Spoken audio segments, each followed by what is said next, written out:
பாக்கியமான நாள்களிலே பாவங்களை செய்து அந்த பாவங்களிலே மூழ்கி மனிதர்கள் எல்லாம் பரிதவித்து போய் கொண்டிருக்கக்கூடிய காலகட்டத்திலே அல்லாஹு தஆலா தன்னுடைய கருணையை பற்றி சொல்கின்றான். எத்தகைய அளவு என்றால், இஸ்தக்ஃபிரு ரப்பக்கும் சும்ம தூபு இலைஹி இன்னி ரப்பி ரஹீமுல் வதூத். உங்கள் இறைவனிடம் நீங்கள் மன்னிப்பை கேளுங்கள், அவன் மன்னிப்பு கொடுக்கக்கூடியவனாக இருக்கின்றான். அது மட்டுமல்ல, நிச்சயமாக அல்லாஹ்வாகிறவன் கருணையாளவனாகவும் அன்பானவனாகவும் இருக்கின்றேன் என்பதாக அல்லாஹு தஆலா தன்னுடைய திருமறையிலே சொல்கின்றார். ஹாத்தமுன் நபி ஸல்லல்லாஹு அலைஹி வஸல்லம் அவர்கள் சொல்வார்கள், அல்லாஹு தஆலா சொல்கின்றானாம், எப்பை அளவு என்றால் அவனுடைய கோபத்தை விட அவனுடைய கருணை என்பது மேலோங்கி நிற்கின்றது என்பதாக பெருமானார் ஸல்லல்லாஹு அலைஹி வஸல்லம் சொல்வார்கள். புகாரி ஷரீஃபிலேயும் முஸ்லிமிலேயும் பதிவு செய்யப்பட்டிருக்கின்றது. இது மட்டுமல்லாமல், எந்த ஒரு அடியான் பாவத்தை செய்துவிட்ட பிறகு ரப்பிடம் யா அல்லாஹ் என்னை மன்னித்துவிடு என்று ரப்பு இருக்கின்றான் என்று அறிந்து பாவ மன்னிப்பை கேட்கின்றான் அல்லவா, இதை அறிந்த அல்லாஹு தஆலா அவனை மன்னிக்கின்றான். அது மட்டுமல்ல, இன்னும் நாயகம் ஸல்லல்லாஹு அலைஹி வஸல்லம் சொல்வார்கள்,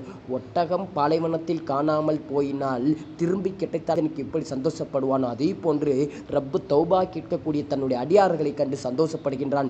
ஆகவே மனிதர்களே, முஸ்லிம் சமூகமே, நீங்கள் ரப்பிடம் தௌபாவை கேளுங்கள், அவன் அதை கண்டு மிக மகிழ்ச்சி அடைகின்றான். தன்னுடைய அடியார்கள் தன் பக்கம் மீளுவதை கண்டு அவன் மிகவும் சந்தோஷப்படுகின்றான். வாழ்நாள் முழுவதும் தௌபாவோடு வாழக்கூடிய நசீபையும் தௌபாவை கேட்டு மரணிக்கக்கூடிய நசீபையும் வல்ல ரஹ்மான் தௌஃபீக் செய்வானாக.